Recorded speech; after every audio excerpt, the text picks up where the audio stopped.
നമ്മൾ എത്ര നോക്കിയാലും ചെടികളുടെ കൂടൊക്കെ ഒന്ന് നിന്നില്ലെങ്കിലുണ്ടല്ലോ, അതിൻ്റെ ഒന്നും വളർച്ച കാട് പോലെ അങ്ങ് വരും. പക്ഷെങ്കിൽ അതിൻ്റെ ഒന്നും വളർച്ച ശരിയാകത്തില്ല. ഇങ്ങനെ കാട് പിടിച്ച് കിടക്കും. പക്ഷെങ്കിൽ നമ്മൾ കെയർ ചെയ്യുവാണെങ്കിൽ ഈ ചെടികളൊക്കെ നല്ല ഭംഗിയായിട്ട് നിൽക്കുകയും ചെയ്യും. ഇതൊക്കെ കണ്ടില്ലേ, ഇതിങ്ങനെ വള്ളി വീശിയ പോലെ അങ്ങ് പോവാണ്. നമ്മൾ നല്ലോണം കെയർ ചെയ്ത് ഇതൊക്കെ നിർത്താമെങ്കിൽ നല്ല കുറ്റിയായിട്ടൊക്കെ നല്ല ഭംഗിയായിട്ട് കിളുത്ത് വരേണ്ട ചെടികളാണ് കേട്ടോ.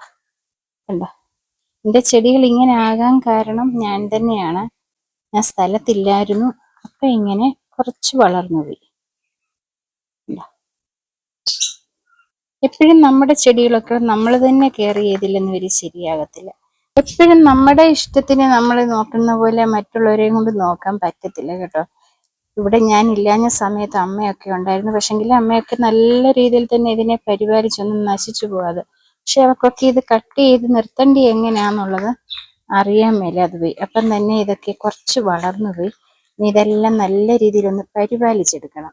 ചെടികൾ ഉണ്ടെന്ന് പറഞ്ഞിട്ട് കാര്യമില്ലല്ലോ, നമ്മളത് കെയർ ചെയ്യുന്ന പോലെ ഇരിക്കും അതിനെ, അതിന്റെ ഭംഗി.